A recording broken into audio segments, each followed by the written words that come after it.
Seguimos luchando con todo este lío y nos da mucho gusto ver a cada uno de ustedes y hemos estado luchando porque hay muchas personas que no pueden asistir y así vamos a seguir por un tiempo en estas circunstancias extraordinarias. Busquen en sus Biblias en el Salmo número 1, por favor. Y vamos a orar. Padre Celestial, te damos muchas gracias por tu bondad para con cada persona presente, por habernos cuidado en medio de circunstancias difíciles a lo largo de esta semana, por habernos permitido llegar el día de hoy a este lugar para cantar himnos y honrar y glorificar tu nombre, tan solo con nuestra presencia y el deseo de participar en este acto de adoración pública en obediencia a tu palabra. Y por el privilegio que tenemos de reunirnos aquí en la Ciudad de México sin oposición y sin estorbo, sin problemas en relación con las autoridades, también te damos muchas gracias, pidiéndote que tu palabra no te vuelva vacía, sino que cumpla tus propósitos en la vida de cada uno de nosotros. Por este tema que vamos a ver, que es de ayuda para examinarnos a nosotros mismos y para ver tu obra en medio de nosotros. Por este privilegio te damos muchas gracias y te pedimos que ayudes a cada uno, a los que están luchando con sus máscaras puestas y los que están distraídos, para que puedan fijarse bien en lo que vamos a escuchar. Te pedimos que tu Espíritu siga obrando en medio de nosotros en una forma poderosa el día de hoy. Y todo esto, Padre, te lo pedimos en el nombre de Cristo Jesús. Amén. Ahora seguimos en esta miniserie sobre nuestra identidad y estamos ya en una parte en donde nos vamos a detener un poco más de lo que habíamos hecho con los otros temas y los elementos en conformidad con nuestro texto en 2 de Corintios 5, si alguno está en Cristo Jesús, nueva criatura es, las cosas viejas pasaron y aquí todas son hechas nuevas, y en los elementos que forman nuestra identidad seguimos en esta miniserie que son nuestro cuerpo, nuestra historia personal, nuestras relaciones con los demás, con las demás personas, en una forma muy amplia, este tema de nuestras relaciones interpersonales, y luego los compromisos y responsabilidades que fluyen de estas relaciones en base a convicciones, creencias y valores. Vamos formando cada vez más nuestra identidad por lo que hacemos. Y lo que nos falta ver aquí, la parte más importante de esta miniserie, es en relación con todos los cambios que esta nueva identidad en Cristo trae a nuestras vidas y a cada aspecto, a cada uno de estos elementos, ¿no? Vamos a aplicar estos cambios. Y estamos detenidos desde hace 2 domingos con nuestra identidad y nuestro futuro.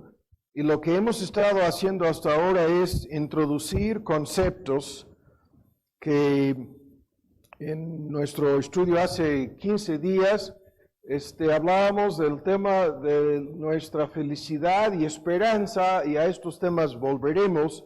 Estos son una parte de lo que vamos a ver el día de hoy, en la parte final, pero en base al futuro que Dios tiene planeado para nosotros.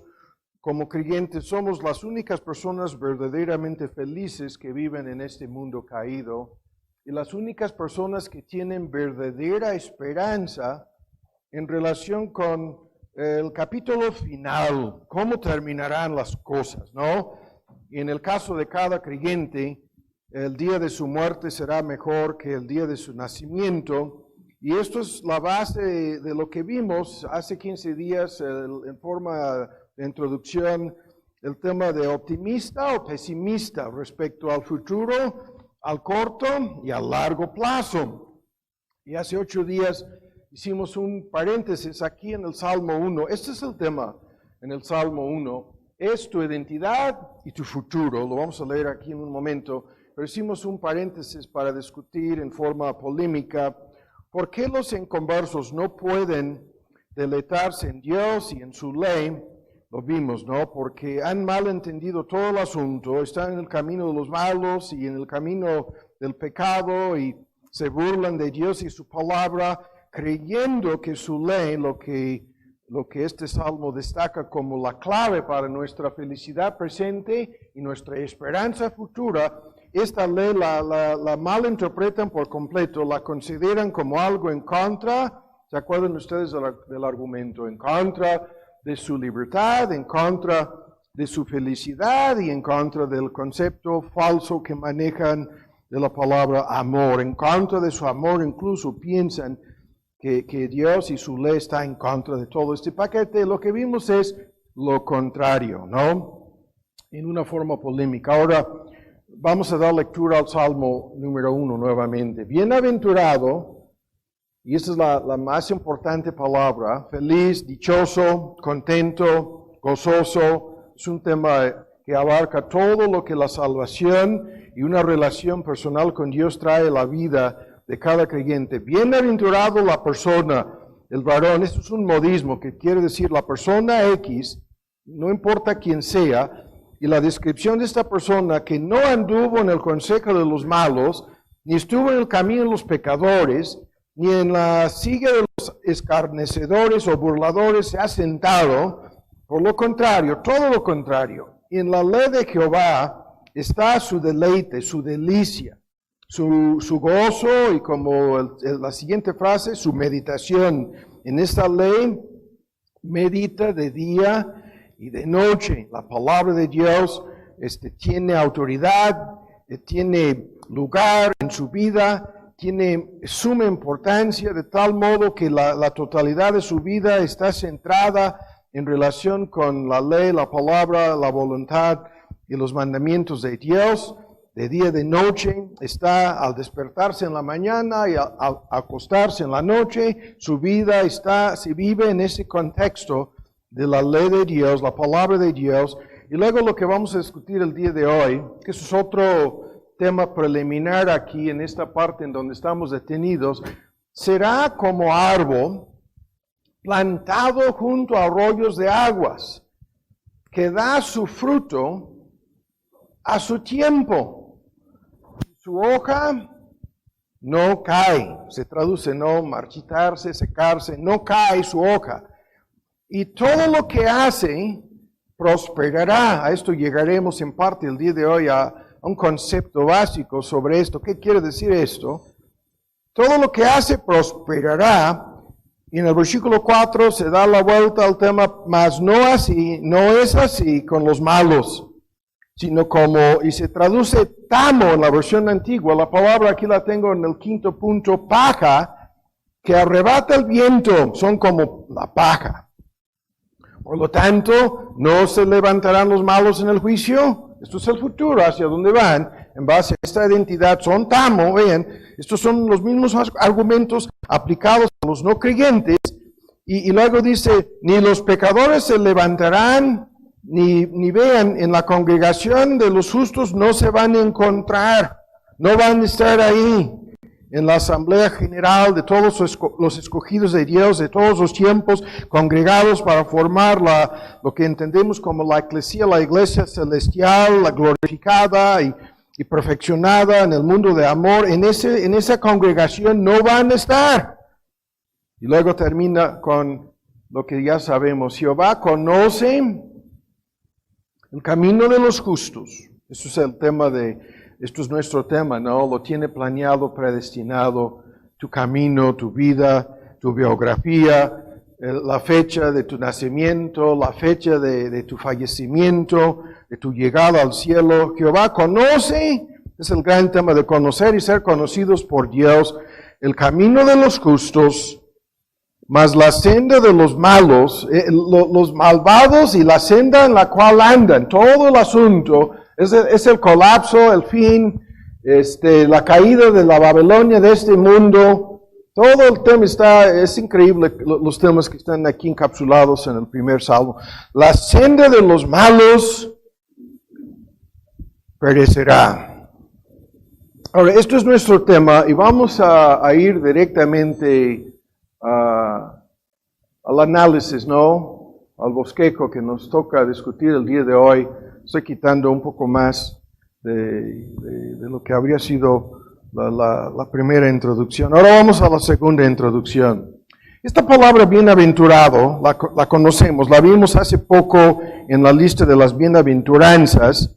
Esto es la descripción de las personas verdaderamente felices y que tienen verdadera esperanza. Son los pobres y los que lloran y los mansos y los que tienen hambre y sed de justicia. Y la lista la conocemos, ¿no? Las que en un momento dado hasta son perseguidos, ¿no? Padecen oposición y aflicción en este mundo. Y el argumento son verdaderamente felices por el futuro glorioso que les espera. A estas personas les espera un futuro glorioso. ¿Se acuerdan? Lo vimos, ¿no? Porque son las personas que verán a Dios y alcanzarán misericordia y serán llamados hijos e hijas de Dios y van a recibir la tierra nueva, los cielos nuevos, el cosmos, la fusión de las dos dimensiones, la van a recibir por heredad. Y son estas personas que recibirán consolación eterna, ¿no? Y esto es el tema que ya hemos estado introduciéndolo, que está encapsulado en estos dos conceptos de verdadera felicidad y verdadera esperanza. Y lo que vemos aquí en el primer salmo es lo siguiente, escuchen bien. Estas personas son las únicas personas que conocen la felicidad, la bienaventuranza, porque, escuchen, para estas personas su felicidad no depende de sus circunstancias, no depende de lo que sucede en esta vida, no depende de que tengan éxito o salud o que muchos recursos o nada de esto, ¿no? Su felicidad, su bienaventuranza es algo que reciben en forma indirecta y como vamos a ir viendo en forma directa en su relación con Dios y en la felicidad que tienen al conocer al verdadero Dios y al ser conocidos por Él, su identidad, ¿no? Son verdaderos creyentes y estas personas viven en el contexto de lo que vemos aquí en el Salmo 1, ¿no? Son personas cuyas vidas están orientadas por Dios, por su palabra, por su ley, por su voluntad, y su relación con Él es la esencia del asunto. Ya lo hemos visto. Esta verdadera bienaventuranza depende de conocer verdaderamente a este Dios y de tener una relación con Él, y en virtud de esta relación estamos siendo transformados, preparados para ir a la gloria, para que seamos la persona que fuimos destinados a ser. Y en este destino futuro está toda la esperanza. Todo el asunto no está encapsulado en estos argumentos, los estoy resumiendo. Y como lo vimos hace 8 días, estas son las personas que no andan en el consejo de los malos, no están sentados en el camino de los pecadores, no están de acuerdo. Ese es un gran argumento con la cosmovisión, la perspectiva, la filosofía, la forma de vivir de la gente que no conoce a Dios. No están de acuerdo con esas personas, no están siendo constantemente moldeados conforme al mundo, sino lo contrario. Están viviendo en base a un criterio totalmente distinto. Ese es el criterio señalado en este salmo. Y en este punto comencemos de nuevo, ¿no? El día de hoy.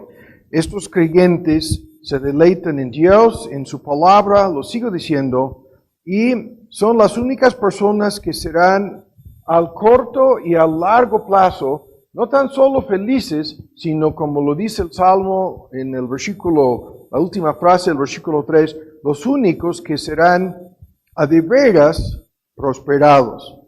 Entonces ahora en lo que vamos a discutir el día de hoy, tenemos una lista de conceptos que tenemos que introducir y van por este camino. Buscan nuevamente en el Salmo 1 y vamos hasta el versículo 3. Serán estas personas bienaventuradas, como un árbol, ven la descripción, como el árbol plantado junto a los arroyos, las corrientes de aguas, darán su fruto a su tiempo, su hoja no cae, y lo vuelvo a citar, la última frase, en algún sentido muy misterioso, todo lo que hacen será prosperado. Y aquí en este versículo 3 vamos a concentrar nuestra atención el día de hoy. Aquí tenemos los puntos, árboles plantados, esto es la obra de Dios, esto resulta en fruto, como vamos a introducir estos conceptos, y luego la contraparte, los demás, ¿no? Que no son más que, como el texto lo dice, como paja, ¿no? Como paja y nada más. Ahora, ¿listos? Hay una lista de versículos. Estamos aquí en los Salmos. Vamos al Salmo 92 para empezar. Ahora, el primer punto es este. Es un punto que tenemos que resumir. No podemos detenernos con ninguno de sus detalles. Pero es lo siguiente.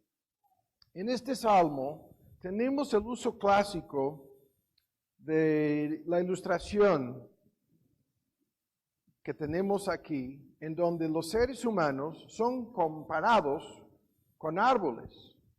Este es un concepto que vemos continuamente a lo largo de la Biblia. Es una ilustración gráfica que Dios usa, el reino físico, incluso animal, vegetal, que nos rodea, es en un sentido que lo hemos discutido muchas veces, una escuela de teología, en donde según el argumento en Romanos 1, la larga lista de los atributos de Dios, su existencia, su naturaleza, su carácter, se revela a través de la creación física. Y aquí en este contexto, la verdad acerca de los seres humanos de igual manera se revela a través de la escuela de teología que tenemos en la naturaleza que nos rodea, desde el ADN hasta un sinnúmero de ejemplos, ¿no? Demuestran la realidad de este hecho. Ahora estamos en el Salmo 92 y lo que quiero que veamos aquí es la misma ilustración. La lectura en el versículo 12. El justo florecerá como la palma. Estoy leyendo la versión antigua. Crecerá como cedro en el Líbano. Viene el argumento. Plantados en la casa, ven ahora, son árboles plantados, y el argumento es el que vamos a discutir el día de hoy. ¿Cómo sucede esto? Plantados en la casa de Jehová, y como vamos a ver, por Jehová mismo plantados en su casa, y en los atrios de nuestro Dios, ven lo que dice, florecerán. Y aún en la vejez, aún en el proceso del envejecimiento, ven lo que dice, fructificarán. Y de tal modo que dice, estarán vigorosos y verdes. Vean, ¿en qué sentido fructificarán verdes y vigorosos aún en la vejez? Para anunciar que Jehová, mi fortaleza, es recto y que en él no hay injusticia. O sea, todo esto es un tremendo testimonio. Ahora, hay que acelerar aquí el paso. El primer punto es este. A lo largo de la Biblia encontramos estas figuras ilustrativas en donde nosotros, tú y yo, todos los seres humanos, somos comparados con árboles. Eso es el tema continuamente, en un sentido, a lo largo de la Biblia. Hay árboles desarraigados, hay árboles 2 veces muertos, hay árboles que se han convertido en un tipo de leña, que serán echados a un horno, ¿no? Y son las ilustraciones desde Juan el Bautista, desde un principio en Mateo 3, no buscan el texto, la hacha está puesta a la raíz de los árboles y todo árbol que no lleva buen fruto será cortado y echado al fuego. Los judíos están familiarizados con estas ilustraciones entendían la hacha puesta a la raíz de personas que serán cortadas, que serán echadas al fuego. Ahora, esto es el contexto del uso de esta ilustración que estamos introduciendo en el Salmo 1. Ahora, en segundo lugar, escuchen bien, a lo largo de la Biblia, la figura de seres humanos como si fueran plantas o como si fueran árboles es tan importante porque va por este camino. Y es lo siguiente, es lo que ya sabemos. Plantados son por alguien. La figura de árboles plantados. Pero la pregunta, ¿quién plantó el árbol? ¿Quién sembró el árbol? Y cantidad de textos. Yo tengo aquí en esta hoja una lista de tantos versículos, pero sabiendo que se nos iba a acabar el tiempo tan solo leyéndolos, les voy a dar una cita. Busquen conmigo, ¿no? Mejor vamos a Jeremías, ¿no? Vamos a Jeremías, a su capítulo 17 de Jeremías. Acabamos de leer plantados en la casa de Jehová en el Salmo 92. Y en la pura lectura yo decía plantados por Dios. Ahora vamos a Jeremías. Aquí hay un texto, el más citado, ¿no? Aquí que viene en este capítulo sobre el corazón humano perverso, etc. Pero aquí en 17:7 vamos a dar lectura. ¿Lo tienen? Bendito el varón que se fía en Jehová y cuya confianza es Jehová. Estamos en Jeremías 17:7. Porque él será, y nuestra ilustración. Vean las palabras, como el árbol plantado junto a las aguas, vean, junto a la corriente de aguas, echará sus raíces y no verá cuando viniere el calor o la sequía. Vean lo que dice, su hoja será verde, es el mismísimo argumento del Salmo 1. En el año de la sequía, la versión antigua dice, no se fatigará, no se secará, no dejará, vean, no tan solo no se va a secar en el año de la sequía, que es una tremenda ilustración, de igual manera ilustrativa, no dejará de dar fruto en medio de la sequía. Continuará produciendo, la verdad acerca de esto es, pudiera ser aún más fruto.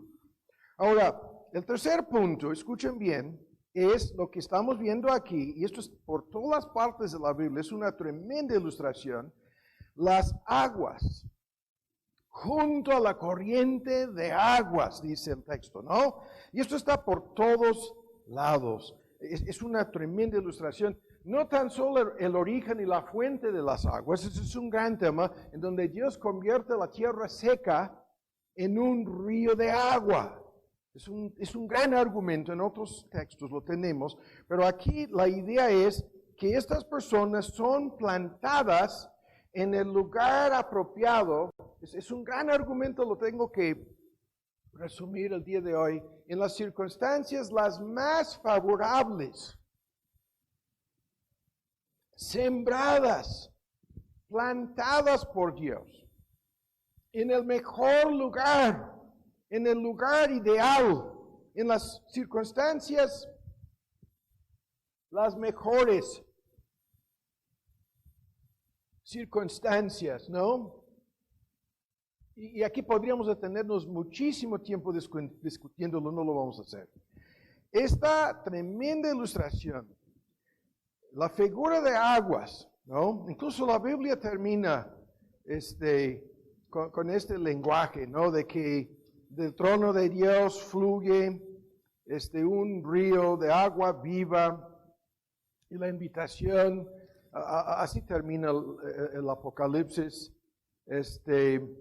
con este argumento de que hay un río resplandeciente como cristal que salía, que fluye del trono de Dios y del Cordero, y así, el último capítulo de la Biblia, el Espíritu y la esposa dicen, ven, y el que oye, dígale, ven, venga, y al que tiene sed, venga, y al que quiere, hay que venir y tomar del agua de vida de manera gratuita. La versión antigua dice de balde, es que se metió, sin lugar a dudas, un pedacito de paja a mi garganta, y por eso estoy luchando. Aquí no es otra cosa, no se asustan, no se alarman, no hay nada aquí. Junto a las corrientes de aguas, ¿no? Ahora ya tenemos el camino preparado. Y estas ilustraciones figurativas en el Salmo 1. Ahora vamos a la batalla aquí. El primer punto. Esta gran ilustración, esta figura, en su enseñanza y su aplicación, dice mucho acerca de nuestra identidad, acerca de nuestro futuro, acerca de nuestra vida incluso en el presente. La figura nos enseña que todos los creyentes son creados y plantados por Dios. Y lo vuelvo a decir, creados y plantados por Dios. Y que nuestra felicidad y nuestro destino eterno, nuestra esperanza, está todo el argumento encapsulado en esta obra que Dios está haciendo en nosotros. En otras palabras, escuchen, nadie entra a este mundo así. Nadie entra a este mundo caído como un árbol plantado, sembrado junto a la corriente de agua viva. Dios tiene que intervenir en nuestras vidas. Todos entramos a este mundo como la paja, como el árbol malo que Cristo mencionó tantas veces en sus ilustraciones. Dios tiene que intervenir en su gracia, en su amor, en su misericordia, y tiene que hacer una obra en nuestras vidas que se compara con la obra de plantar un árbol en el lugar ideal, ¿no? Ahora, el argumento lo conocemos. Todo el argumento está encapsulado en el texto el más conocido sobre este asunto, en donde el argumento es que la salvación es por gracia, no es por obras, en Efesios 2, y luego viene la tremenda ilustración que cada creyente es hechura suya.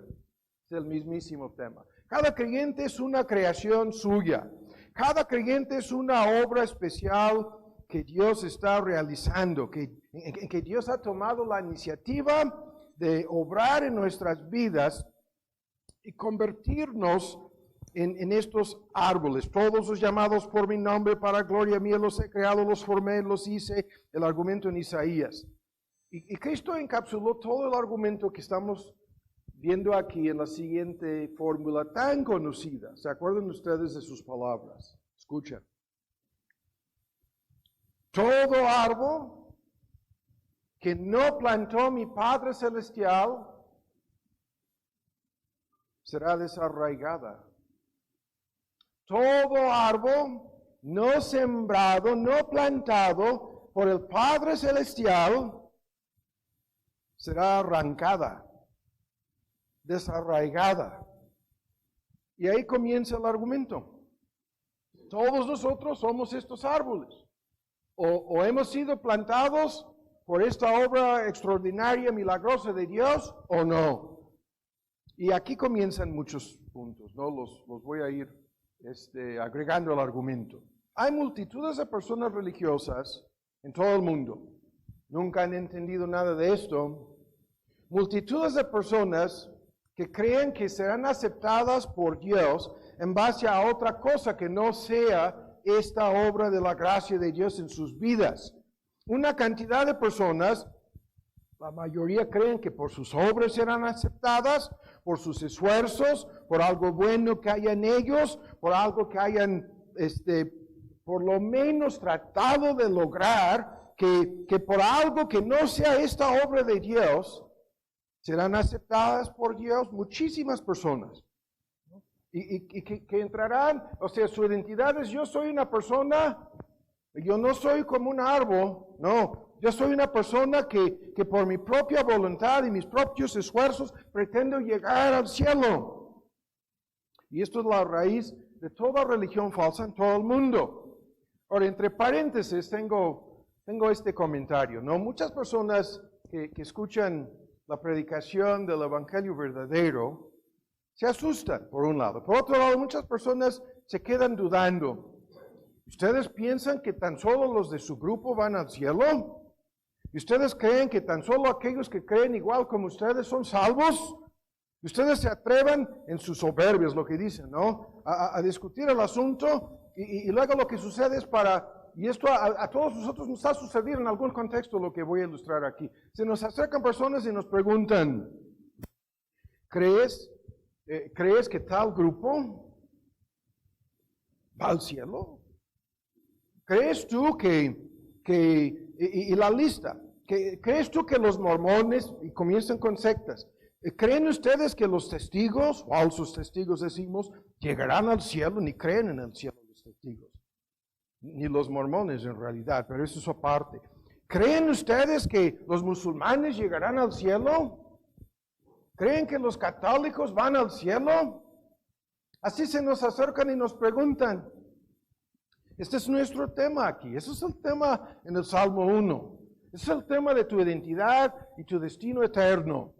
Escuchen la respuesta. La respuesta es esta. Nadie va al cielo en un grupo. Esto nunca ha sucedido ni sucederá. Nadie va al cielo en base a un grupo. No, esto es como decir, ¿crees que los priistas llegarán al cielo? O los panistas llegarán al cielo. No voy a decir más aquí. Hay que tener mucho cuidado. Yo podría preguntar los demócratas, no voy a decir más. O sea, nadie va al cielo ni al infierno en grupos. Esto no es así, ni será así. Nadie, hay que contestar a estas personas directamente. Nadie llega en un grupo. No somos aceptados en base al grupo, en base a la secta, en base a la denominación o en base a la religión. No somos aceptados así. Esto no es así. No. Los únicos que van al cielo, y es uno por uno, es una tremenda ilustración. Es como en el metro. Nadie entra al metro en un grupo. No hay esta maquinita. Es una persona a la vez, ¿no? Que entra. No voy a decir más. No tengo más que decir ahí. No, los únicos que van al cielo, esa es la respuesta, son los que han sido aceptados, perdonados y cambiados por Dios. Nadie más llegará al cielo. Ninguna persona no perdonada llegará al cielo. Y la pregunta, ¿cómo ser perdonado? ¿En base a qué? Perdonados y aceptados. Y cantábamos el texto. Yo soy el camino, nadie llega al Padre sino por mí. Entonces, olvídense de los grupos. Esa es la respuesta. Si no son aceptados, perdonados y cambiados, si no son árboles plantados por Dios, por su gracia, por su evangelio, no llegarán jamás al cielo. Jamás. Y todos nosotros por naturaleza somos como la paja, que es la descripción de la segunda mitad, ¿no? Del Salmo 1, estamos hablando aquí del capítulo 1 de los Salmos. Cada persona entra espiritualmente a este mundo como paja, espiritualmente muerta, espiritualmente separada de Dios, para cambiar la figura. Cada persona entra al mundo como un árbol malo, maleado, que tan solo produce frutos malos. Eso es todo lo que anda malo en el mundo. Hay en una forma de síntesis. Cada persona en conversa es una planta que el Padre Celestial no plantó. El lenguaje de Cristo, toda planta que no plantó mi Padre Celestial, desarraigada, será quitada, será quemada. como hojarasca, como paja, como tamo. Y para que esto no suceda, Dios tiene que intervenir, recrear, regenerar, cambiar, para que la persona sea un árbol bueno, plantado junto a las corrientes de agua, que son el gran símbolo de la obra de su Espíritu. Y lo dijo Cristo, o hacer el árbol bueno, y su fruto será bueno, o hacer el árbol malo, y su fruto será malo. Lo resumió así, de la boca de nuestro Señor Jesús, el argumento. El texto es Mateo 12, 33, pero así el asunto. Tan solo Dios puede hacer que el árbol sea bueno, nadie más. La salvación es por gracia. Y incluye toda una lista de asuntos técnicos en la teología. Es la doctrina de justificación que cambia tu posición legal ante la ley de Dios. Dios te declara no culpable porque su Hijo fue condenado y aceptó tu culpa y pagó tu deuda. Y Dios te justifica, Dios te regenera. Esto es un cambio radical en tu misma naturaleza. Esto volveremos. Luego Dios te está transformando, cambiando tu carácter, tu personalidad, haciéndote en forma paulatina y progresiva y continua más semejante a la imagen de su Hijo. Y esto es lo que Dios hace. La ilustración es Dios como si estuviera cultivando un árbol que Él mismo ha sembrado, que Él mismo ha plantado. Ahora escuchen bien. Muchas personas al escuchar la ilustración, al captar la esencia del argumento, luego se confundan más, porque no entienden cómo Dios hace esto. Lo que quieren saber es cómo lo hace Dios. Si alguno está en Cristo, nueva criatura es, toda la transformación, el proceso que hemos estado viendo en esta miniserie, pero se quedan dudando de cómo lo hace. Entienden que Dios lo hace, pero no quieren entender cómo lo hace. ¿Cómo es que Dios toma una persona que en sí misma no vale más que paja? Lo vimos en uno de los estudios anteriores, en esta parte de la miniserie. ¿Cómo hace Dios esta obra? Y escuchen bien la respuesta. Para la conversión de los seres humanos a Cristo. La obra es suya, los medios también son suyos. Y es importantísimo tener un concepto básico de cómo esto sucede. Y por eso estamos detenidos, ¿no? Es un proceso. Y en el proceso hay muchos detalles que tenemos que dejar fuera el día de hoy. Los voy a resumir, ¿no? Los puntos son los siguientes. Primero, en la lista de los pasos o los elementos involucrados en esto, hay que resumirlo. Es un tema que no es nuevo para la mayoría de nosotros. Dios usa medios, escuchen bien. El primer medio es, Dios despierta a una persona que en sí misma no es más que paja, una persona espiritualmente muerta para Dios, ¿no? Separada de Dios por su culpa, por sus pecados, por su naturaleza pecaminosa. El primer paso es Dios despierta a esta persona. Y lo que llamamos el despertamiento. Rápido, hay que resumir todo esto. ¿Qué es esto? La mayoría de las personas que nos rodean no tan solo están espiritualmente muertas, sino que lo demuestran porque viven espiritualmente como zombies. Son personas que Dios les tiene que despertar de su sueño espiritual. ¿Para qué? Para que se den cuenta de la condición en que se encuentran. Y esto es un gran tema. Dios puede usar 1000 cosas para despertar a una persona. Y el despertamiento va por este camino. Dios le despierta acerca de qué? Acerca de su necesidad. Acerca de su condición pecaminosa. Acerca de la misma naturaleza pecaminosa que le domina y le esclaviza, como lo vimos hace 8 días. Dios le despierta a la persona para que se percate de su verdadera condición espiritual, como una persona inconversa, como una persona no creyente, como una persona incrédula, rebelde, obstinada, todo el paquete. Dios puede usar 1000 cosas, desde una pandemia. Pongan ustedes su propia lista, hasta un accidente, hasta la palabra desgracia. La lista es interminable y normalmente es la lista que ya conocemos de las pérdidas que Dios usa para despertar a una persona. Ahora, de inmediato, cuando la persona se despierta de su sueño espiritual, comienza a buscar respuestas. ¿Acerca de qué? Acerca de cómo salir de esa condición. La persona despierta, invariablemente comienza a buscar cómo salir de mi condición pecaminosa, cómo encontrar, y desde felicidad hasta esperanza, hasta razón de ser. La lista es interminable.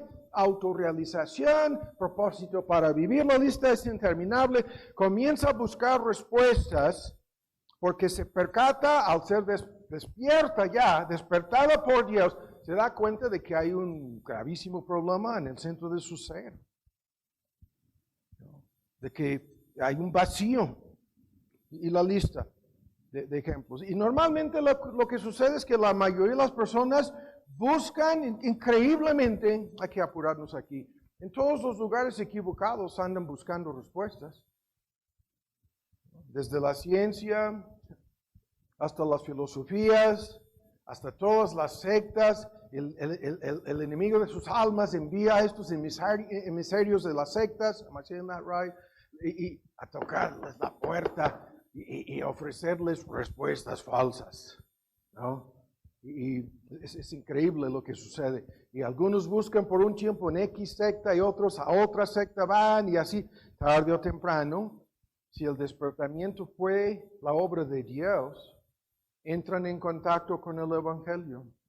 Entran en contacto con la verdad del Evangelio. Entran en contacto con el mensaje verdadero de salvación.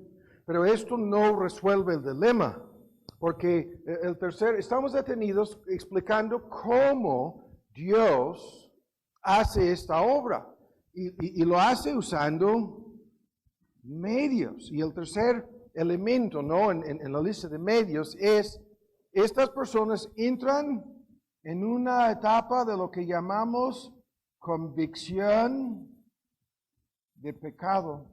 Desde un principio, eso es lo que Dios usa en muchos casos para despertar a la gente. Están cosechando los amargos frutos de sus pecados. Pero al entrar en contacto con el verdadero mensaje, con el verdadero evangelio, se percatan aún más de su culpa, aún más de sus pecados, aún más de su pecaminosidad, y comienzan a sentir lo que Cristo señaló en Juan 16, la obra del Espíritu de convencer al mundo inconverso de pecado, de justicia y de juicio. La fórmula. Son convencidos de su pecado, son convencidos de su falta de justicia, de que no pueden salvarse por sus propias obras. Son convencidos de que si viven y mueren así, llegarán al juicio y serán destruidos, no aniquilados, no exterminados, sino echados a un horno de fuego como paja. Y esto engendra miedo.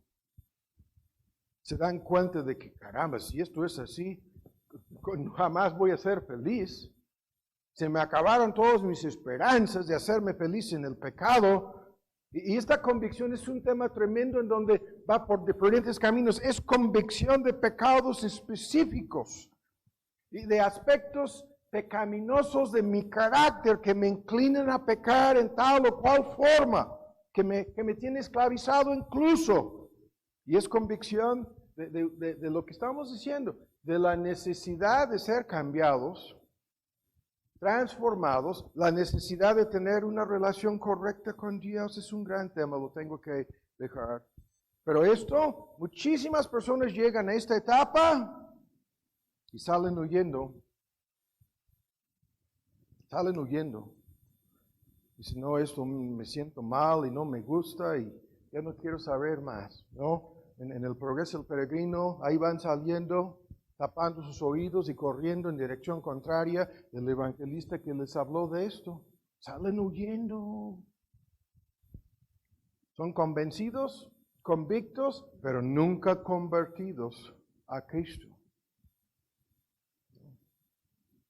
Y en cuarto lugar, hay que apurarnos aquí. En el cuarto punto aquí, son los medios. La palabra es iluminación. ¿Pero qué es esto? No podemos detenernos. Iluminación quiere decir que Dios obra en su mente para que puedan entender cómo ser salvos.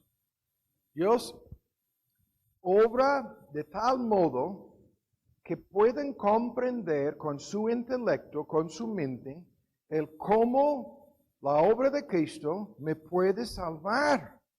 Dios resplandece por medio del Evangelio y su gloria, la gloria de Cristo, resplandece en el corazón de los incrédulos para que puedan ver. El argumento es de 2 de Corintios 4, ¿no?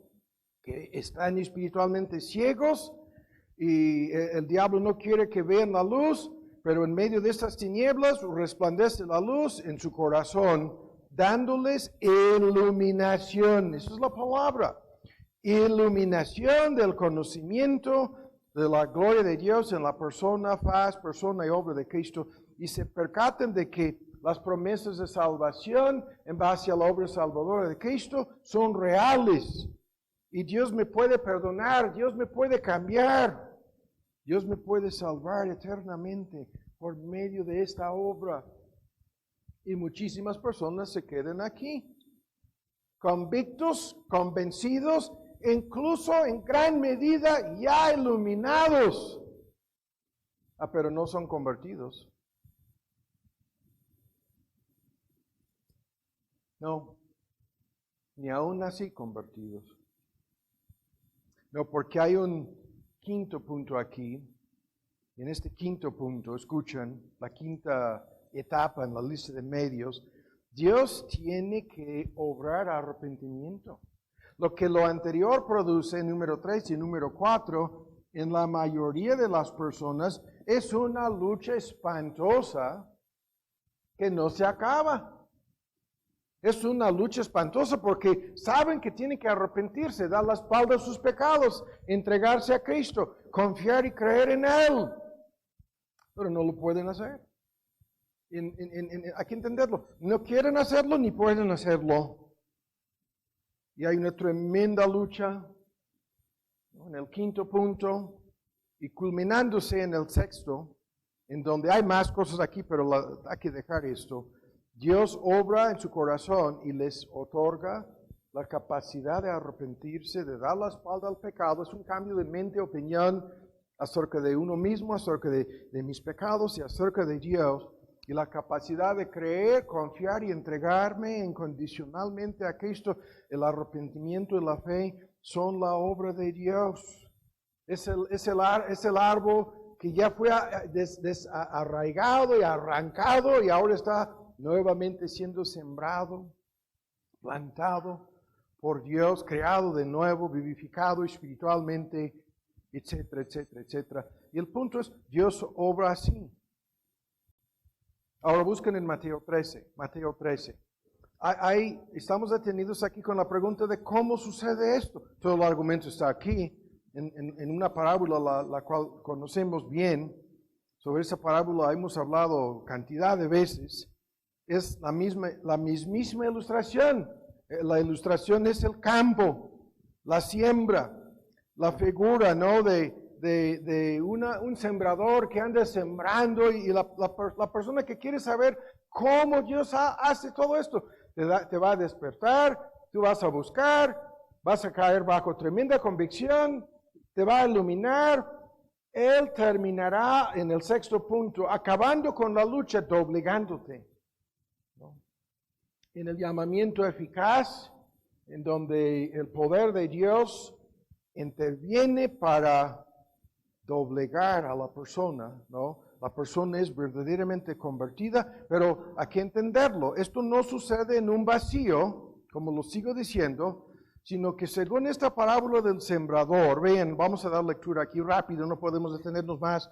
Les habló muchas cosas en 13:3 por parábolas diciendo, y aquí el que sembraba salió a sembrar, y sembrando parte de la semilla cayó junto al camino. Vieron las aves y la comieron. Parte cayó entre pedregales, sobre las piedras, donde no tenía mucha tierra, en donde no podría penetrarse. Nació luego en la pura superficie, no tenía profundidad de tierra, mas saliendo el sol se quemó y se secó porque no tenía raíz. Y parte cayó entre espinas, la versión antigua, entre espinos, y estos espinos crecieron y la ahogaron, la mataron, y parte cayó en buena tierra y dio fruto, cual 100, cual 60, y cual a 30. El que tiene oídos para oír, oiga. Y cuando quieren saber la interpretación de la parábola, vamos a la interpretación de la boca de nuestro Señor Jesús. La interpretación, el versículo 18, capítulo 13 de Mateo, versículo 18. Oíd pues vosotros la parábola del que siembra. Oyendo cualquiera la palabra del reino y no entendiéndola, viene el malo y arrebata lo que fue sembrado en su corazón. Esto es el que fue sembrado junto al camino. Y el que fue sembrado entre pedregales, este es el que oye la palabra y luego la recibe, luego la recibe con gozo al instante. La malinterpreta, mas no tiene raíz. En sí no tiene raíz. Antes es temporales de corta duración, que veniendo la aflicción o la persecución por la palabra, tan pronto como la recibió, luego se ofende, se escandaliza, se tropieza. La versión, la palabra griega se traduce aquí en algunas versiones. Y el que fue sembrado entre espinos o entre espinas, este es el que oye la palabra y el afán de este mundo, el engaño y las riquezas, ahogan la palabra y se vuelve infructuosa. Mas el que fue sembrado en buena tierra, aquí está nuestro tema, es el que oye, que entiende la palabra, que responde correctamente bien, que lleva fruto y grados de fruto 160, 30, así. Y luego termina más adelante diciendo en 37 que el que es el verdadero sembrador en todo este asunto resulta ser mayúscula, ¿ven el texto? El Hijo del Hombre. O rápido, aquí tenemos la misma cosa. Estamos detenidos con cómo Dios hace esto. Y aquí en la parábola del sembrador tenemos la respuesta. Escuchen bien. Este asunto de cómo Dios interviene en nuestras vidas, todo el argumento está en síntesis aquí. Escuchen bien.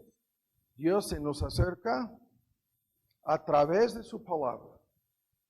La semilla sembrada es su palabra. Esta es la respuesta. ¿Cómo Dios logra este cambio?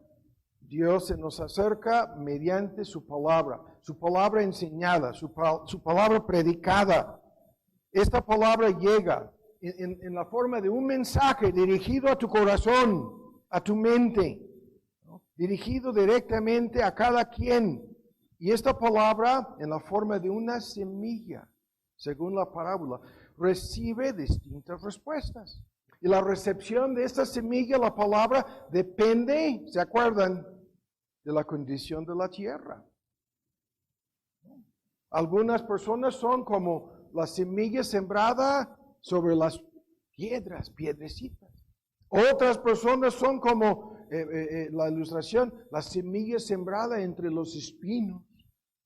Otras personas, la semilla cae a un lado del camino. Y estas distintas ilustraciones son, escuchen, la condición de cada corazón.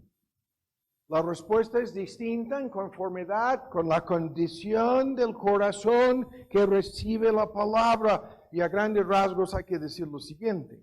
Escuchen bien. La aceptación de este mensaje del Evangelio depende de la condición del corazón de los oyentes. Y tan solo el corazón bueno puede recibir esa palabra sembrada. Tan solo el corazón, lo vimos en la lectura al final.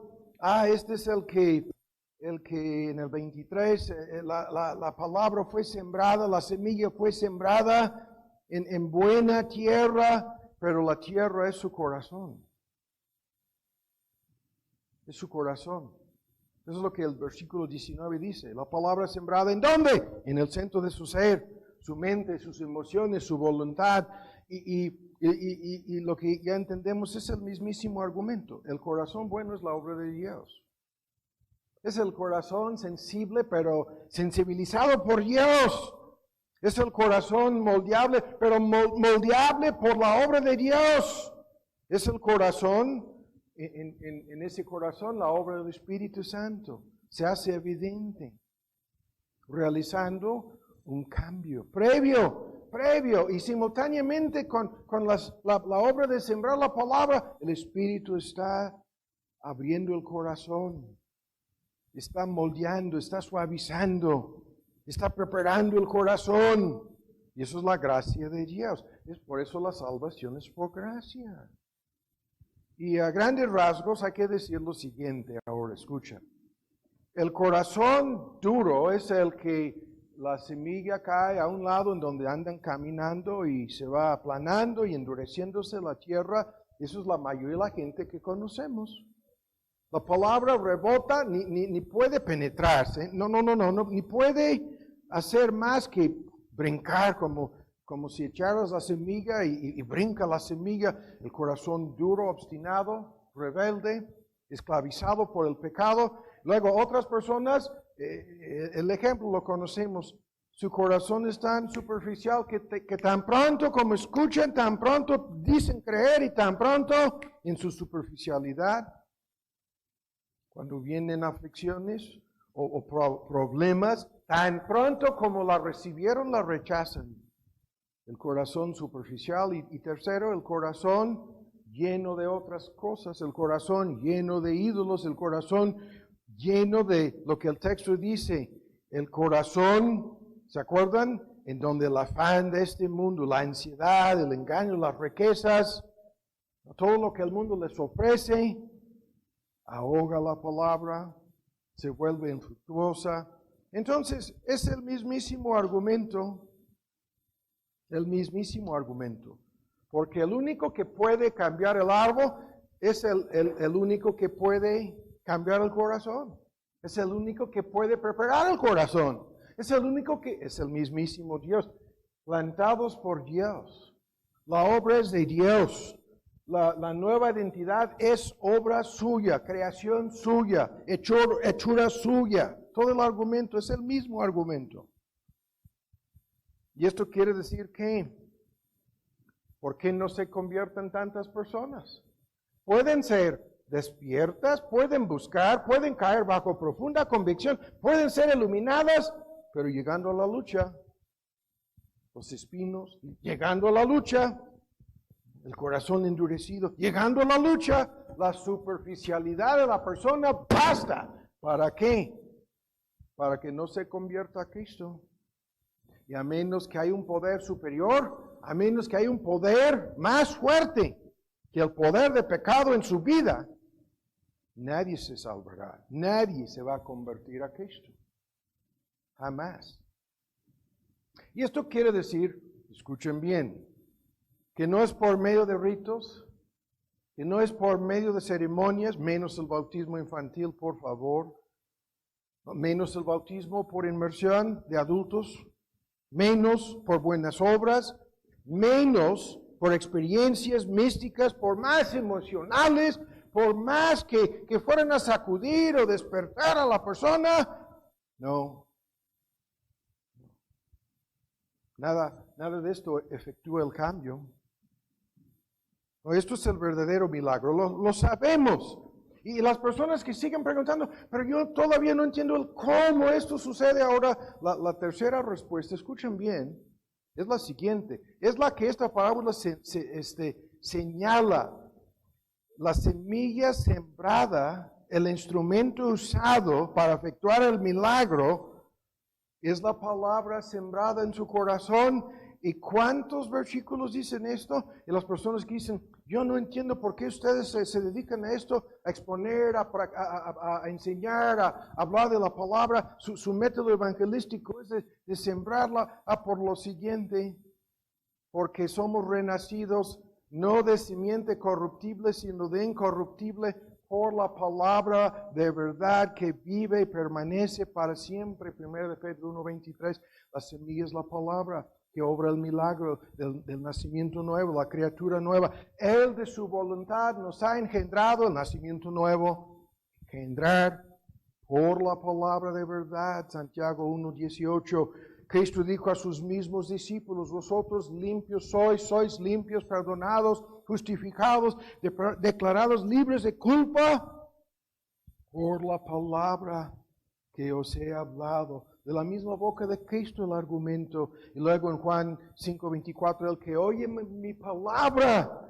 y cree al que me ha enviado, tiene vida eterna y no vendrá a condenación. Ya no es una persona identificada como paja, no vendrá a condenación, mas ya pasó de muerte a vida. Pero ¿cómo es que pasó de muerte a vida? ¿Cómo es que ya tiene vida eterna?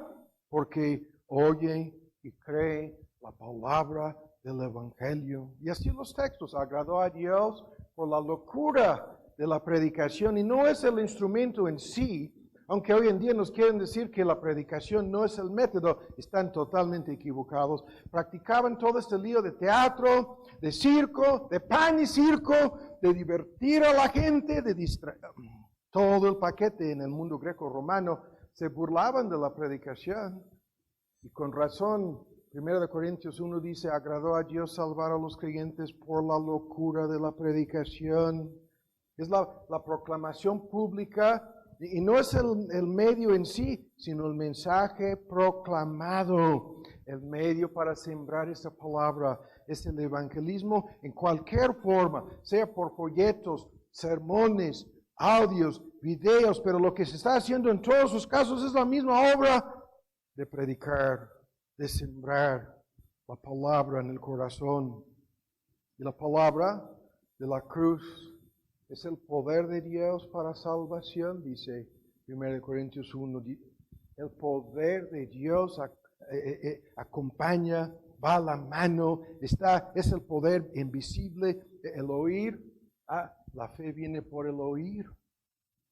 Y lo que hemos de oír, el oír es la palabra de Dios. Y así Dios engendra a la gente. Así Dios obra el milagro. Esto es cómo se hace todo esto. Es la palabra de perdón, es la palabra de salvación, es la palabra de justificación, de redención, de salvación eterna.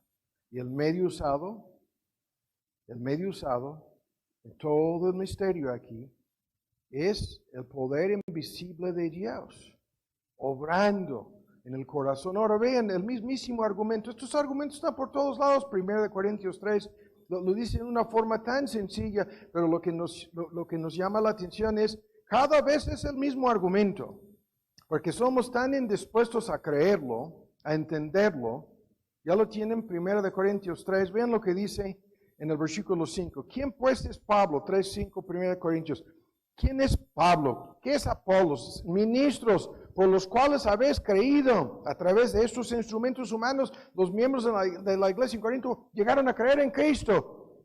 Pero no fue Pablo, ni Apolos, ni ningún ministro, sino la obra de Dios. Esto de haber creído, según que a cada uno le ha concedido, es individual, es particular, no es por grupos, es cada uno. A cada uno le ha concedido el Señor creer el Evangelio. Yo planté la mismísima obra, la semilla, y nació un árbol. Pero el verdadero actor, el verdadero obrero, yo planté y Apolos regó toda la obra de cultivar la semilla, de proporcionarle agua, orando para que pudiera fructificar la planta. Mas el que ha dado el crecimiento es el mismo Dios. Así que ni el que planta es algo, ni el que rega, sino Dios que da el crecimiento. Y luego hay una recompensa en conformidad con los que trabajan en esto, los que colaboran, ¿no? Cada uno conforme a su labor será recompensado porque somos colaboradores, coadjutores. ¿no? Pero vosotros sois la labranza de Dios, y luego las ilustraciones cambian: edificio de Dios, del campo, de la granja, a la arquitectura y a la obra de un maestro de obras. Todo el argumento es el mismo argumento, porque así van los textos. Ahora buscan en Juan 15. Juan 15. Estamos detenidos y dando el tiempo, tomando el tiempo para ver respuestas a esta pregunta de cómo Dios hace esto. Ahora vamos a Juan 15, y esto es la ilustración. Tú fuiste cortado del olivo silvestre en Romanos 11. Busquen ustedes en Juan 15. Fuiste injertado en el buen olivo. El argumento en Romanos 11 acerca de cómo los pueblos gentiles llegaron a pertenecer a Cristo. Fueron cortados de una planta silvestre y injertados en el buen olivo. Y el texto lo conocemos, es Romanos 11:24, pero esta es la misma ilustración. A ver si puedo encontrar el texto. Alguien quitó el Evangelio según Juan de mi Biblia. Ven cómo estoy buscando aquí, no encuentro el Evangelio según Juan. ¿En dónde está? ¿Quién quitó todo ese libro de mi Biblia? Aquí lo encontré, en Juan 15 estamos. ¿Ya lo tienen? Aquí la mismísima cosa. Yo soy la vid, el versículo 5. ¿Lo tienen? El versículo que cité antes, 15:3, limpios por la palabra, ¿no? Y las ramas no pueden llevar fruto en sí mismos si no están vinculados en 4 a la vid. Y luego, yo soy la vid, la verdadera, la vid, vosotros, las ramas, los pámpanos. El que está en mí y yo en él, lleva mucho fruto, porque sin mí nada pueden hacer. Y luego la advertencia: los que no estuvieran en mí serán echados fuera como paja, como mal pámpano, como ramas secas. Vean, se secarán, los recojan y los echan al fuego y arden. Y luego lo cambia. ¿Qué es esto del vínculo de estar en Él? Si estuvieran en mí y mis palabras estuvieran en vosotros.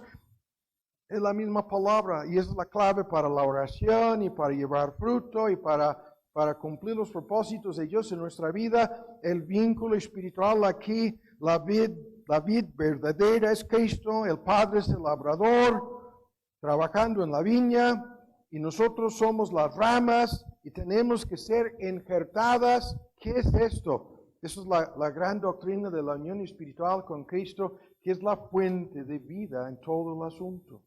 Es el que tiene la vida en sí mismo, en Juan 5. Es el que, escuchen bien, a quien la vida le pertenece como posesión suya. El que dice: yo soy pan de vida, yo soy la resurrección y la vida, yo soy la vida eterna, yo soy el único camino a la vida y al cielo. Y los que me reciben a mí, reciben esta vida espiritual. Es el mismo asunto, y las ilustraciones son las mismas. Y aquí las estamos viendo una y otra vez. Y el argumento aquí es la unión espiritual con Cristo, y eso es un tema gigantesco. Lo tengo que resumir en la siguiente manera. Escuchen bien. La unión espiritual con Cristo abarca 4 puntos. Escuchen.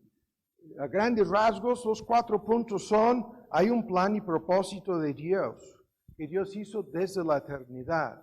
Y según Efesios 1, nos escogió en Cristo.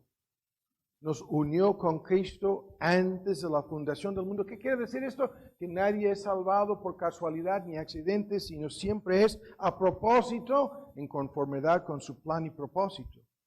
Y luego, esta unión, lo que él dice, la vida y las ramas, los pámpanos, unidos por medio de la fe, por medio del Evangelio, por medio de la palabra y la verdad, y se forma esta relación en la experiencia de cada creyente. Pero esto fue desde un principio el plan y propósito de Dios.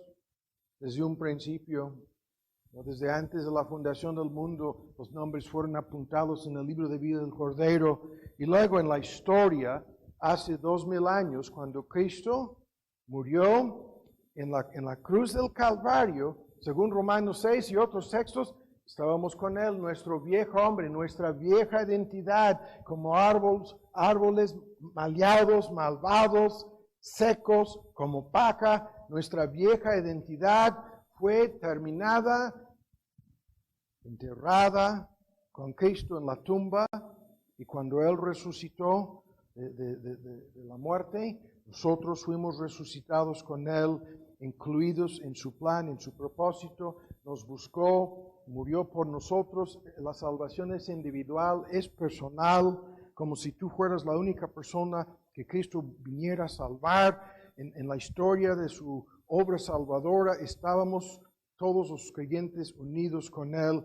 Y luego, en nuestra experiencia, la experiencia de encontrar en este proceso, estoy despierto, ya terminé de buscar, bajo convicción e iluminación, se acabó la lucha, y por medio de la fe, ahora estoy unido con Cristo por medio de la fe.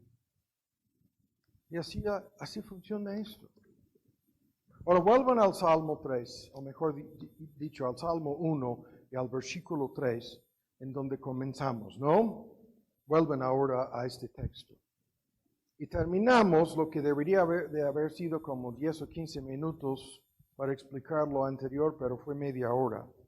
Ahora, al Salmo 1 tenemos que volvernos. Y lo que nos interesa ahora es, primero, la pregunta de si esto es tu experiencia. De si tú eras esta persona, ¿no?, convertida en un árbol plantado por Dios junto a las corrientes, arroyos de agua. Si tú y yo somos esa persona. Si esto es nuestra experiencia. Si hemos sido o no plantados por Dios. Y el punto es tan sencillo. Nadie puede experimentar esto sin darse cuenta. No, esto no sucede a nadie de manera inconsciente.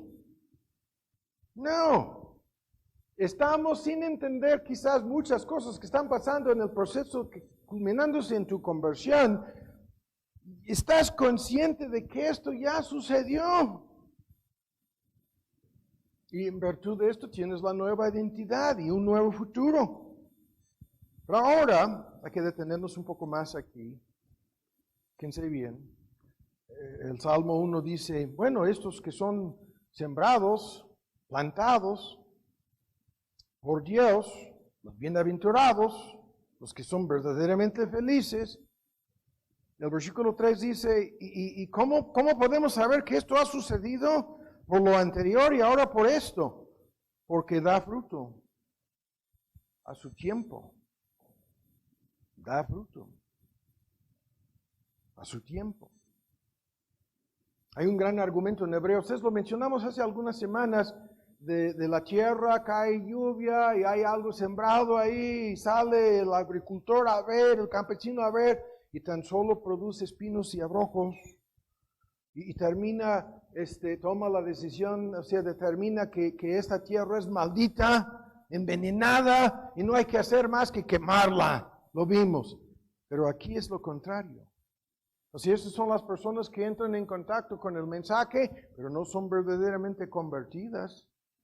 En Hebreos 6, incluso apóstatas en el contexto. Pero aquí, los verdaderos creyentes llevan fruto. Eso es lo que el texto dice. De tal modo que podemos afirmar que no hay ningún creyente verdadero que no lleve fruto. El fruto vendrá a su tiempo, lo dice. Hay un proceso. Hay un proceso de madurez, hay un proceso de crecimiento. No da fruto de un día a otro, no. Pero termina con grados de fruto. Algunos 100, algunos 60, algunos 30%. Es un gran argumento, es un argumento interminable. Se sembró una semilla y la semilla terminó produciendo 100 plantas, 70 plantas, 30 plantas. No, es algo proporcional. La semilla produce grados de fruto. Y estas cosas, ¿no?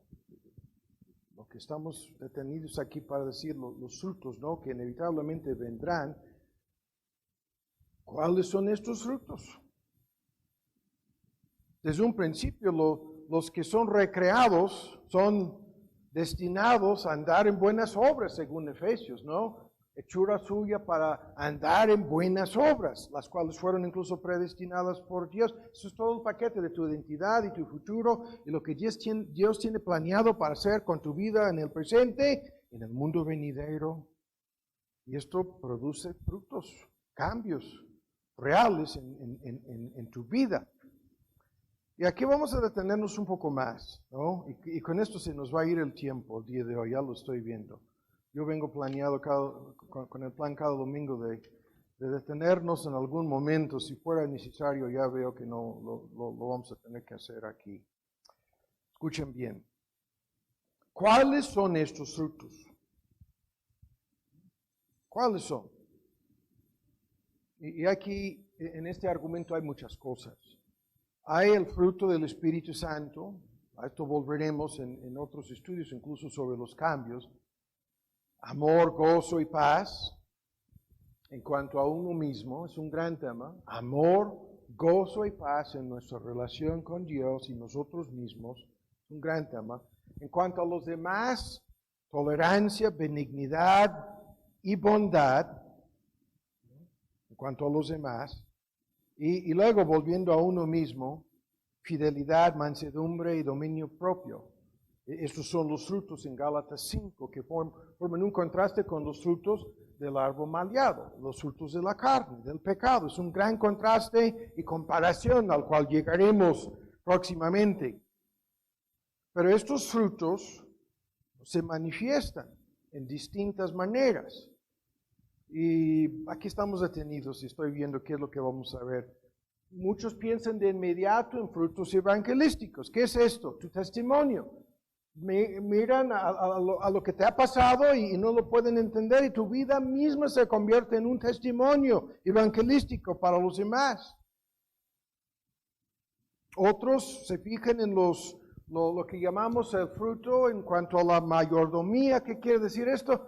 A partir de ser árboles nuevos, recreados en Cristo, unidos con Él, capacitados para producir fruto, nos damos cuenta de que todo nos ha sido prestado, no tenemos nada que no nos haya sido dado, que tienes que no hayas recibido, y la totalidad de tu vida entra en el contexto de la mayordomía, en donde te das cuenta de que cada talento, cada capacidad, todos los dones, todas las oportunidades que Dios obra en nuestras vidas en relación con tiempo, dinero, recursos, etcétera, se convierte en la obra de ser administradores, mayordomos, en donde nuestras vidas serán usadas para llevar fruto en la mayordomía.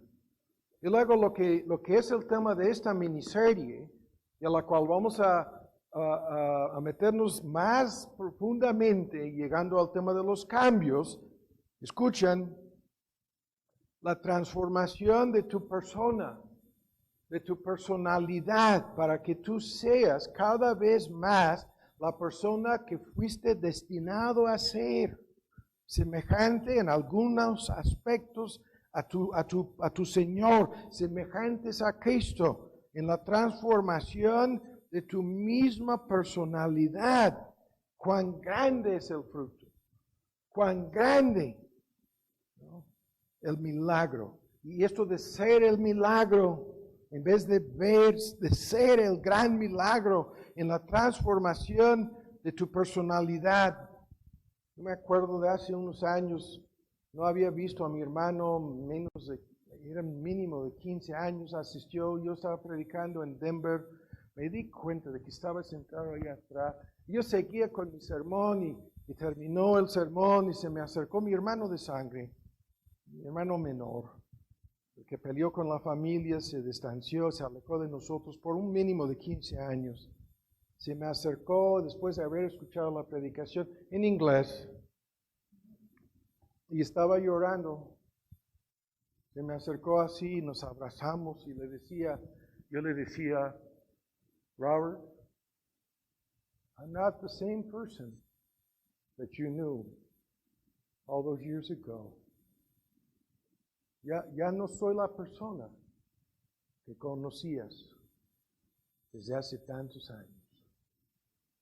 Ya no soy esa persona. Y me miró y me dijo, sí, Tomás, eres la misma persona, pero transformada. Transformada. Y esto es el milagro, en gran medida. Y muchos de ustedes que no lo entiendan, hay un grupo de personas aquí convertidas, muchos de ustedes de distintos trasfondos, y siempre la regla es, hay que conocer a esta persona antes.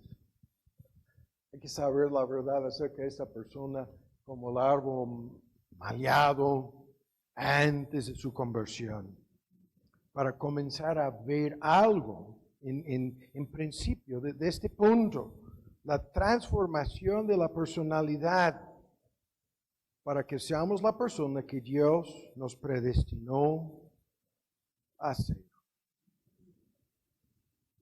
Y así, estos frutos. Aquí tenemos que detenernos, ¿no? Y lo que vamos a hacer es, vamos a ilustrar esto y vamos a dar la contraparte y vamos a hacer un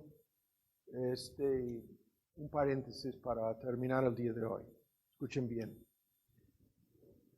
Vuelvan al Evangelio según Juan, en donde estábamos leyendo hace unos momentos. Es el libro que todavía se me pegan aquí las hojas y por eso cuando estoy rápidamente tratando de llegar al texto se me hace que es el Evangelio según Juan, no está en mi Biblia, pero aquí está. Juan 15. Aquí vamos a detenernos unos momentos más.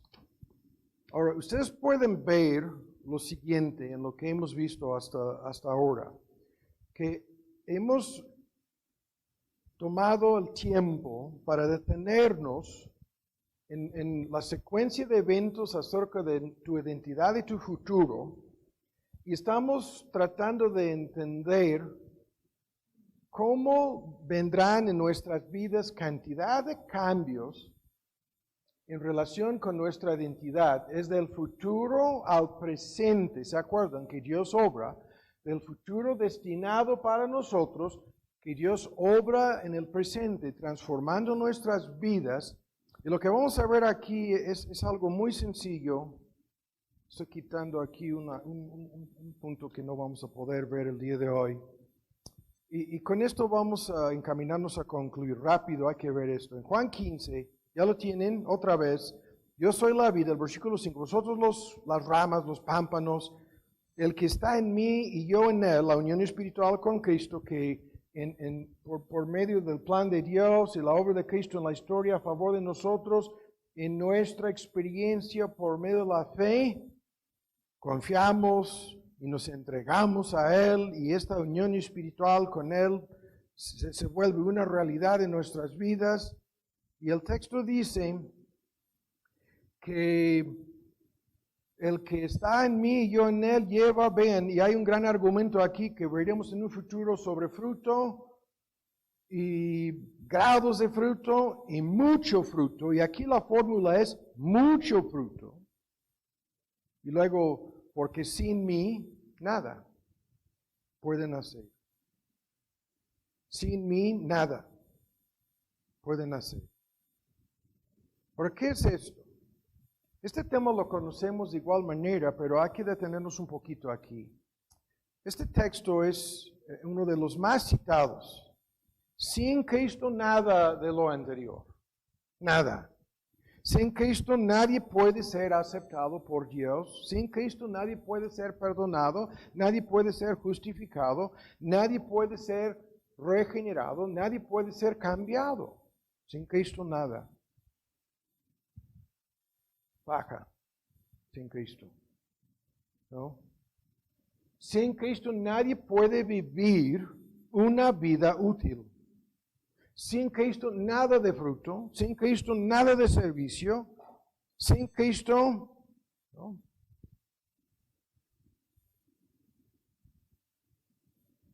Les hubiera sido mejor no haber existido.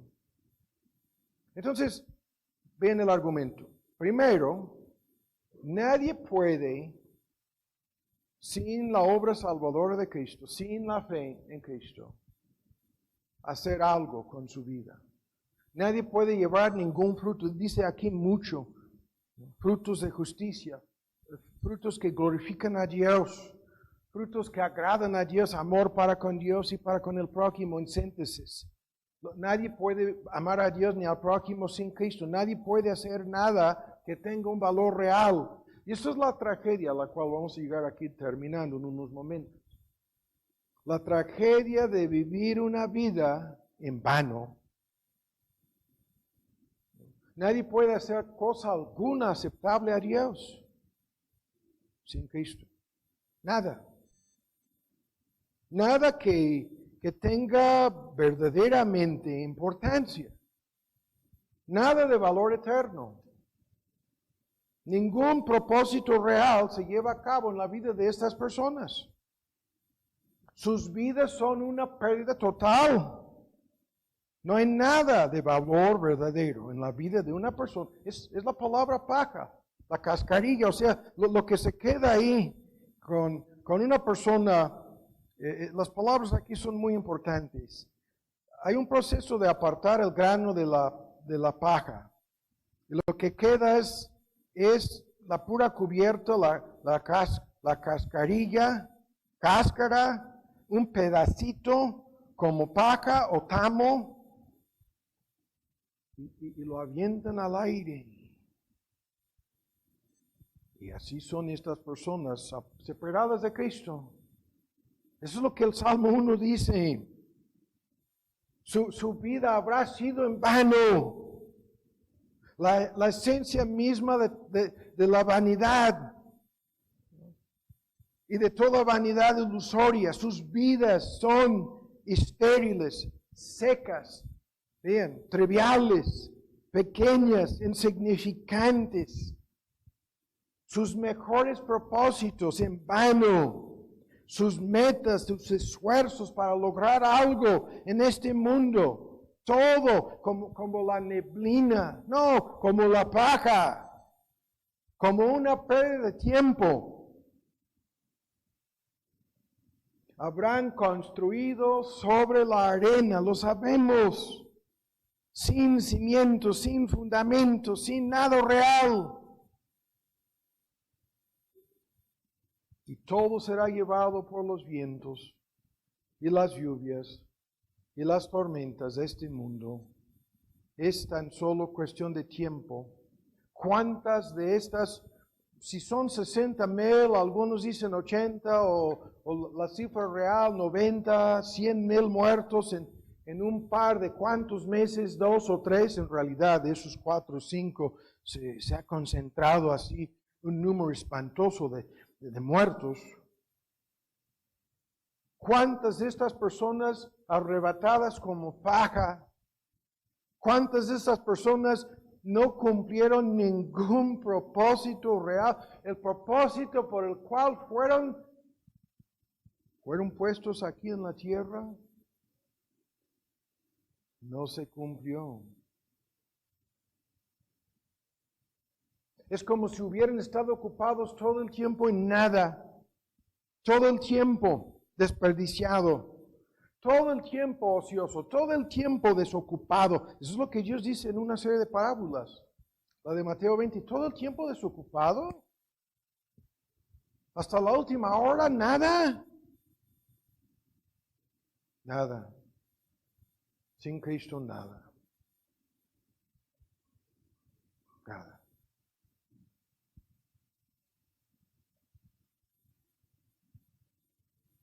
Y así, para terminar, vuelvan. Sin mí nada, dicen. Vuelvan al Salmo 1 y vamos a concluir. Lo que acabamos de decir, el versículo 4, los malos son como el tamo, paja. que arrebata el viento. Y se acabará el asunto. No dejan de existir, no. Entran a un estado eterno de juicio. A esto volveremos, ¿no? Eso es su futuro, en base a su identidad. ¿Qué son? Paja. ¿Cuál es su futuro? No se van a levantar. Entre los creyentes, la congregación de los justos, los justificados, los perdonados, es lo que quiere decir, por gracia, por fe, por la fe en Cristo, justos. Sí, su vida justa y perfecta, acreditada a su cuenta, todo el argumento lo conocemos. Dice, pero Jehová conoce el camino de los justos. Lo señalé en la pura lectura al principio. El camino de los justos, ahí está tu biografía, mi biografía. Cada creyente está aquí. Mas la senda de los malos, ellos y el camino que se encuentran, es el Apocalipsis 18, la Babilonia de este mundo trasladado al infierno. Perecerá. Así. Y se agrega aquí, y hay dos detalles para concluir. Primero, lo siguiente, escuchen bien.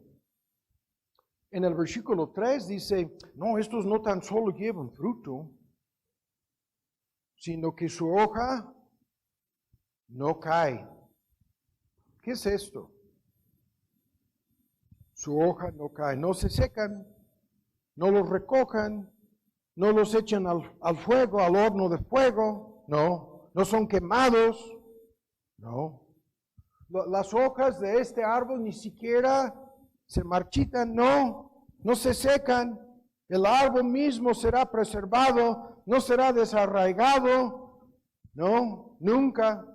Esto es un gran tema, lo tenemos que simplemente mencionar antes de terminar. Esto quiere decir que los creyentes serán preservados hasta el fin. De que su salvación no se pierde, que Dios no vuelve a sembrarnos como árboles plantados en su huerto con el propósito de dejar que algo como lo que sucede a los inconversos sucede a nosotros. Jamás. Seremos preservados, sí, para siempre. Es un gran tema, tan solo en medio de luchas, en medio de conflictos, venga lo que venga a nuestras vidas, oposición, enfermedades, circunstancias contrarias. Ni siquiera lo vimos en el Salmo 92, ni siquiera el envejecimiento, ni siquiera las cosas que acaban con los demás acabarán con nosotros. No, en la vejez, llevando fruto. En el envejecimiento, aún en su vida, útiles, aún siendo capaces de llevar fruto. Y hay un gran tema, se nos fue el tiempo, pero hay un gran tema aquí, tan solo lo comento, en donde muchas personas dicen, pero yo veo a muchos creyentes que tienen altibajos y que tienen luchas y que tienen fracasos en su vida. Claro que sí, eso no lo estamos negando. No, esto es algo más profundo de lo que parece ser. Porque el éxito y el fracaso son cosas relativas que Dios usa grandemente en nuestras vidas para enseñarnos un montón de cosas, de todo lo que no podemos hacer sin su ayuda, de todo lo que no podemos hacer sin Cristo obrando de por medio en el asunto, de todo lo que en la carne nos es imposible. Los fracasos y los altibajos y las luchas lo demuestran. Y esto Dios lo usa para humillarnos y para transformarnos más. Sí. Es un gran tema. Y la prosperidad misma aquí no es vean segunda, espérenme. El texto, quiero que lo veamos todos para terminar. Es tercera de Juan, el segundo versículo, de este capítulo. La prosperidad, aquí se nos fue el tiempo, pero la prosperidad también no es la que el mundo piensa o espera. No, es otra cosa. Pero en relación con los altibajos, las luchas y todo el proceso de transformación, tan solo quiero decir esto. El único fracaso real, escuchen, en la vida de estos creyentes es el pecado. Al fin y al cabo, serán prosperados. El único fracaso real en sus vidas, porque al pecar estamos fracasando, no estamos llegando a la meta, no estamos cumpliendo la voluntad de Dios. Y una de las palabras griegas, errar el blanco, no alcanzar la norma, quedarse corto. Y por eso la salvación es por gracia.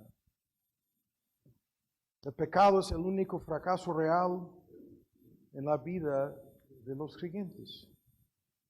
Y por eso hay un proceso de transformación y santificación y grados de fruto. Claro que sí. Pero las cosas son diferentes, no son como parecen ser.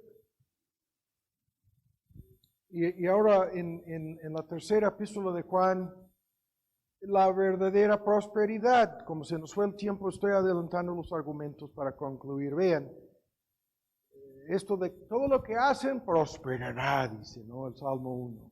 Pero vean, la prosperidad es esta. Tercero de Juan, versículo 2, amado, Juan escribe a Gaio, yo quiero que seas prosperado, ahí está el Salmo 1, en todo lo que hacen, en todas las cosas, y que tengas salud, pero ¿en cuál medida prosperado? ¿En cuál medida salud? Así como tu alma prospera, así como tu alma está en prosperidad. Ahí está, el texto lo conocemos, el argumento lo entendemos. Esto es la verdadera prosperidad, es espiritual. Algunos de estos habrán sido a lo largo de su vida campesinos. Nunca habrán sido ni dueños de la parcela que trabajaban. Otros habrán sido, a lo largo de sus vidas, nacieron como esclavos y murieron en la esclavitud.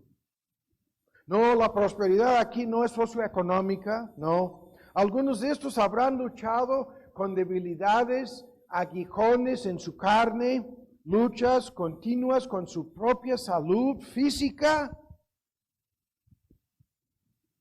Y dichas luchas fueron grandemente usadas para lograr su prosperidad espiritual, la prosperidad de sus almas. Ese es el gran argumento aquí.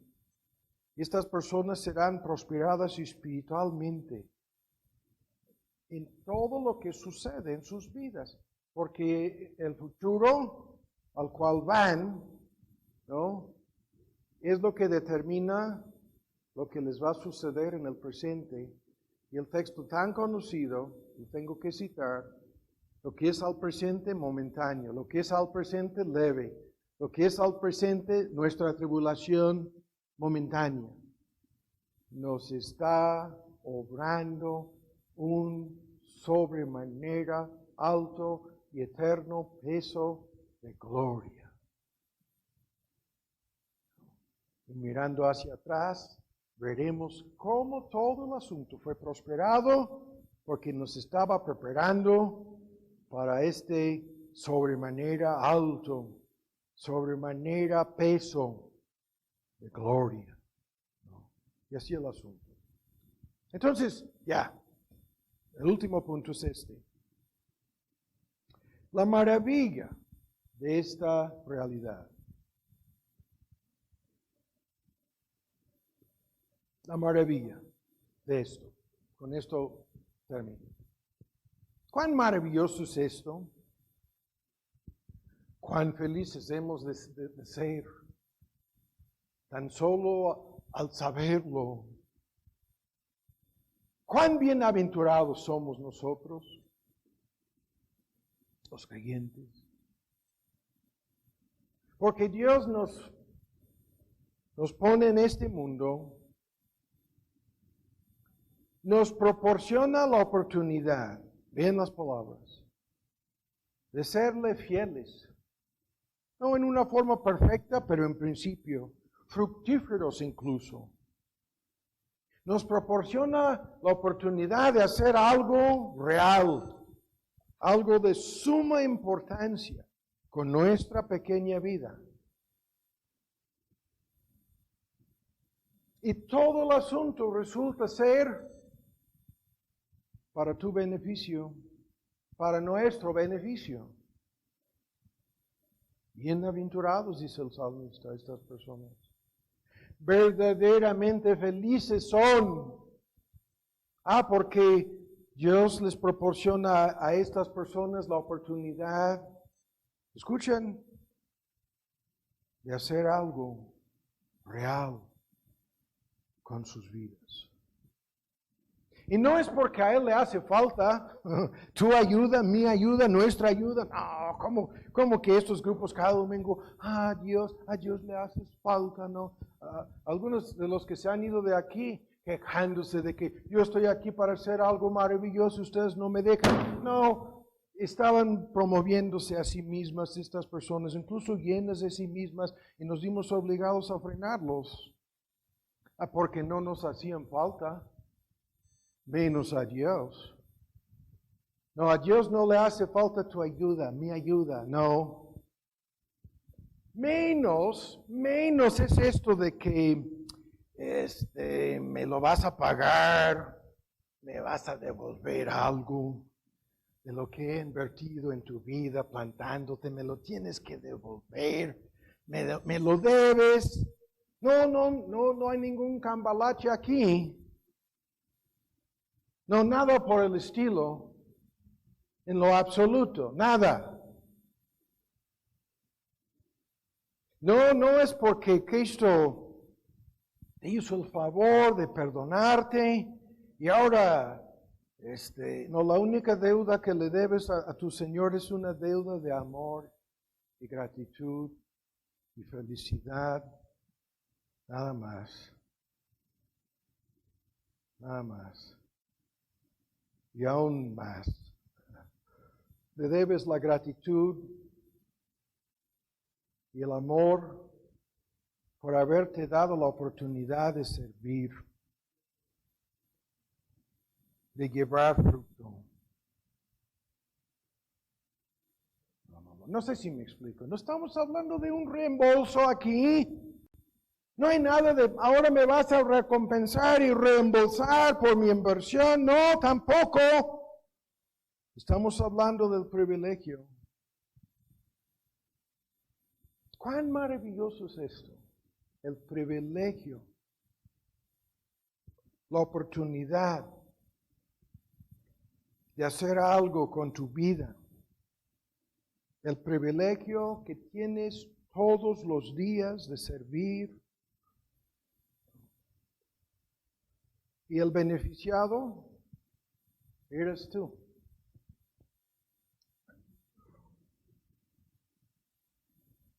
El recompensado, a esto llegaremos, ya saben hacia dónde vamos con este futuro. Las recompensas vienen sobre la mesa aquí. Los recompensados seremos nosotros. ¿Cómo? ¿Cómo? No, este Dios nos ama tanto y desea bendecirnos tanto que esta palabra bienaventurados se nos aplica a nosotros y Él se digna de decir que nos va a usar a nosotros, que va a usar tus esfuerzos, tu mayordomía, tu testimonio, tus oraciones, que te va a colmar de bendiciones de esta índole, de esta clase de prosperidad estamos hablando, de que tú seas un vaso de honra, de gloria, de misericordia. No, de que los espíritus se... No hay que regocijarse en esto, dice, no, de que de que nuestros nombres están escritos en el cielo.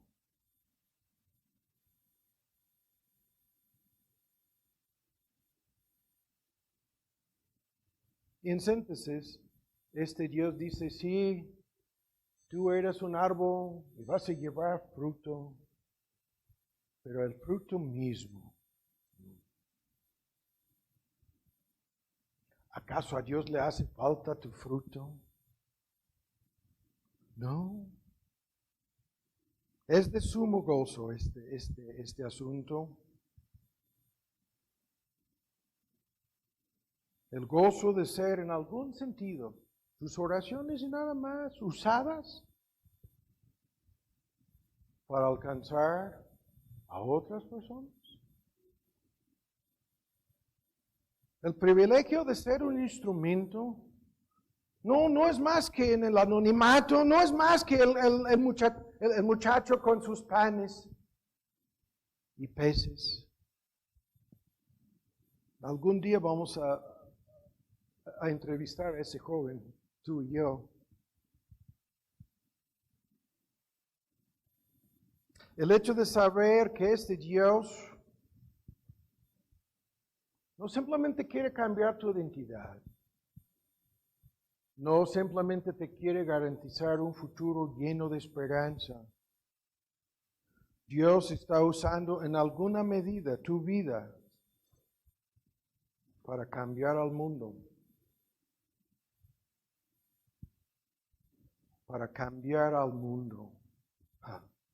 Comenzando con tu mundo, mi mundo, nuestro mundo. ¿Qué sería esta Ciudad de México sin la presencia de creyentes? Aunque no somos más que como Lot en Sodoma.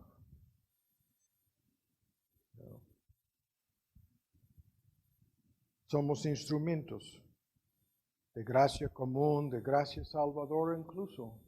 Tú y yo, cada creyente, cada iglesia que predica la verdad de su evangelio, somos estos instrumentos.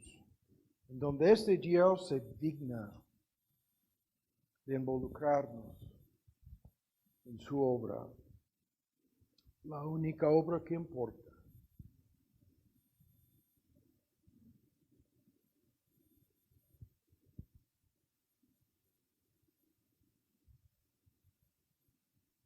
Padre, te damos muchas gracias por tu palabra, por el tiempo, por la paciencia de los oyentes, por habernos permitido detenernos aquí en esta serie sobre nuestra identidad.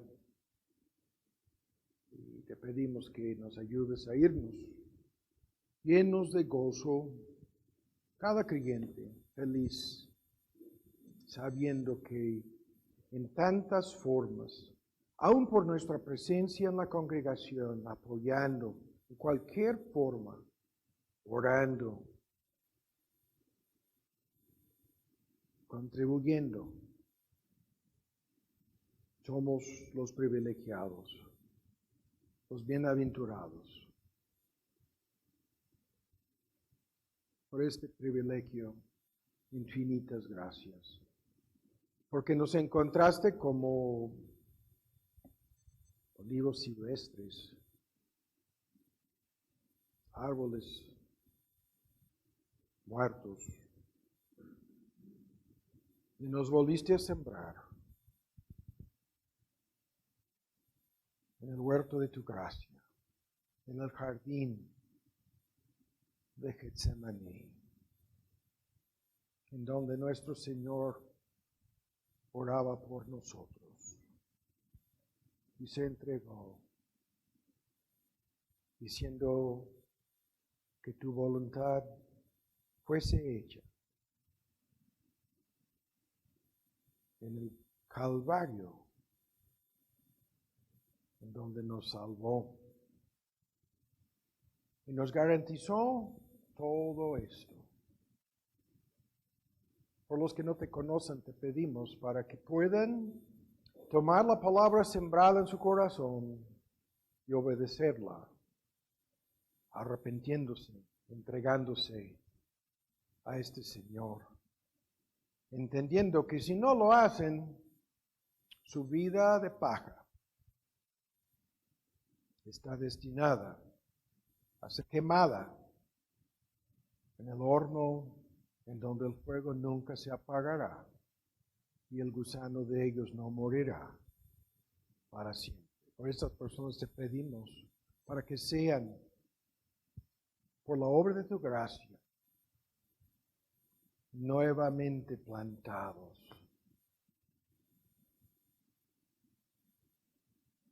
Te lo pedimos en el nombre de Cristo Jesús. Amén.